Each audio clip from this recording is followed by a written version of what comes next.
Hoje eu vou te ensinar de uma vez por todas o que é superdotação e altas habilidades. Bom, direto ao ponto. A superdotação é uma condição inata, genética, do neurodesenvolvimento que é um espectro. Definindo esses 5 pontos que eu falei aqui pra vocês agora, vocês vão saber o básico da definição da superdotação. Bom, começando com condição. A superdotação é uma condição e não um transtorno, como muita gente acha. Um transtorno é quando algo no funcionamento do cérebro é diferente e acaba trazendo prejuízos claros para a vida de uma pessoa. Então pode afetar na área comportamental, emocional, enfim, vários aspectos da vida. Quando se trata de uma condição, é uma forma diferente do cérebro funcionar e nem sempre traz prejuízos. A superdotação, por exemplo, é uma condição e que exige apoio, porque ela vem com algumas condições que, se forem ignoradas, elas podem trazer muito sofrimento. Então, superdotação não é um transtorno, até porque não tem no DSM-5, não tem um CID de superdotação. Inata, claramente, nasce com a pessoa, não é uma coisa que a gente desenvolve com o tempo. Genética. A diferença entre genética e hereditária é muito importante nesse caso, porque a superdotação não é hereditária. Então, não necessariamente uma pessoa que tem superdotação tem pais superdotados, e nem sempre, se tiver 2 pais superdotados, a criança não vai vir necessariamente com superdotação. Genético é quando algo no gene da pessoa faz a pessoa nascer com superdotação. Então é alguma alteração nos genes da pessoa que fez ela vir com essa característica, mesmo que os pais não tenham. Então, algo hereditário tá dentro de genético, mas algo genético não tá dentro de hereditário, entendeu? Neurodesenvolvimento significa que a pessoa já nasce com isso, não é uma coisa que surge com o tempo, e é algo que não tem cura, porque é uma característica da pessoa, uma característica do funcionamento cerebral dessa pessoa. Então é literalmente neurodesenvolvimento, desenvolvimento neural do cérebro. Espectro. Quando eu falo que a superdotação é um espectro, eu quero dizer que não existe um tipo só de superdotado. Então, por exemplo, tem muitos estudos que dizem que acreditam que a superdotação é todo mundo a partir do QI 130, por exemplo. Mas e se tem uma pessoa com QI 129, você vai automaticamente retirar ela desse grupo? Ou se tem um QI 130 na régua, será que ela é superdotada? Então, a superdotação é algo que tem vários níveis, vários tipos, vários jeitos. Até porque, imagina um superdotado com QI 130 e um superdotado com QI 170, 180.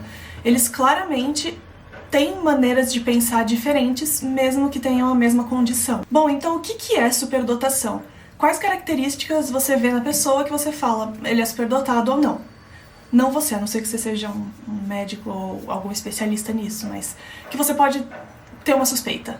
A primeira coisa que levanta a nossa antena para achar que alguém tem superdotação é realmente o QI. Então, numa avaliação neuropsicológica, o teste básico é um teste de QI, e normalmente quando o resultado dá alto, a gente suspeita de altas habilidades. Isso é muito pessoal, mas eu já vi muitas pessoas falando que consideram acima de 115. Não exatamente, se a pessoa tiver 115, ela é superdotada.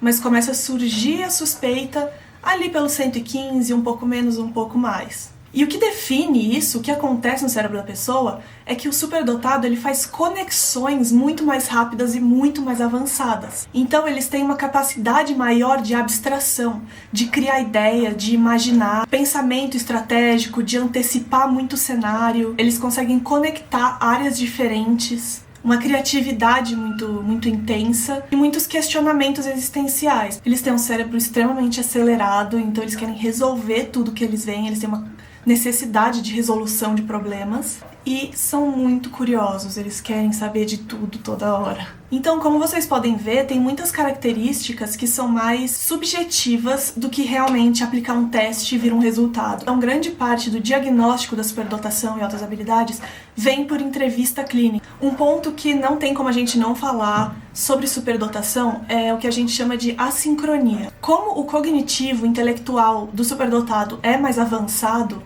o emocional, o social e outras áreas da vida podem não ser. Isso pode acompanhar a idade cronológica da pessoa. E essa diferença nas áreas se chama assincronia. Um exemplo que eu sempre gosto de dar é que eu já vi alguns pais de superdotados falando que a criança com 5 anos teve muitas crises existenciais, perguntando o que é a morte, o que é a vida, e eles não sabiam lidar com isso. Então imagina você explicar para sua filha o que é a morte, que ela vai morrer um dia, que você vai morrer um dia, e ela ouvir tudo isso, entender, porque o cognitivo dela é avançado, porém ela ainda tem o emocional de uma criança de 5 anos. Como que você vai falar para uma criança de 5 anos que ela vai morrer, que você vai morrer? Então é algo muito difícil. Mas enfim, eu podia ficar o vídeo inteiro falando de assincronia, eu vou querer fazer outro vídeo para falar melhor sobre isso. Outra coisa importante é a intensidade emocional do superdotado.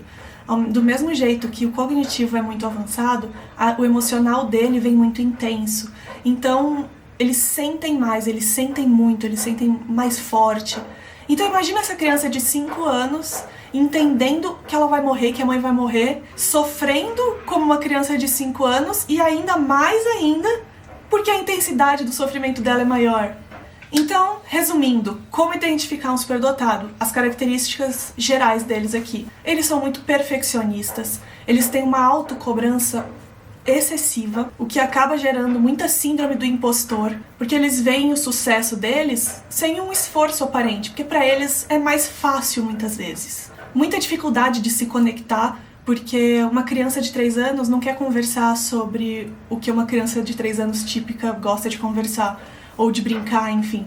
Então eles não conseguem se conectar muito bem, porque os interesses são muito diferentes. Então as crianças superdotadas costumam se dar melhor com crianças um pouco mais velhas, de 5, 6 anos. Por exemplo, nesse exemplo da criança de 3 anos. Como eu falei, eles têm muitas crises existenciais, porque eles vão pensando muito até não ter mais pra onde ir. Muito questionador, muito curioso. Costumam ficar com muito tédio na escola, porque quando o professor está falando alguma coisa, eles já conectaram, já fizeram todas as conexões e já sabem o assunto por si só. E com isso eles ficam desenhando, eles ficam olhando para o nada, porque eles estão com tédio e não estão desatentos. E é aí que muito diagnóstico vem errado. Muita gente acha que pela pessoa estar distraída, tá olhando para o nada, tá andando porque tá com tédio, eles acham que é TDAH. Eles aprendem muito rápido, eles ficam com raiva ou irritados quando algo é muito lento, ou é muito comum eles não conseguirem fazer trabalho em grupo, porque ele já tá lá na frente e as pessoas do grupo ainda estão ali entendendo, ele fica irritado, frustrado. Tem uma grande percepção a detalhes, sentem muito, como eu falei, emocionalmente eles são muito intensos, muita sensibilidade sensorial, então a tato, a cheiro, a gosto, enfim. Memória boa para o que faz sentido. Então, eles têm uma memória muito boa para o que é interessante para eles. E por fim, o que é mais comum é um pensamento muito acelerado, sempre. O que acaba sendo muito cansativo tanto para eles, tanto para os pais de crianças superdotadas, porque a criança fica questionando tudo toda hora e acaba sendo realmente muito cansativo para os pais. E é isso, gente. Eu espero que vocês tenham gostado, que tenha clarificado alguma coisa, que vocês tenham aprendido pelo menos alguma coisinha nova. Eu vou fazer muitos vídeos sobre neuropsicologia e sobre superdotação e altas habilidades, que é onde eu tô me especializando. E eu espero que vocês me acompanhem. Então se inscrevam, dá uma curtidinha, dá uma ajudadinha. Tchau, gente.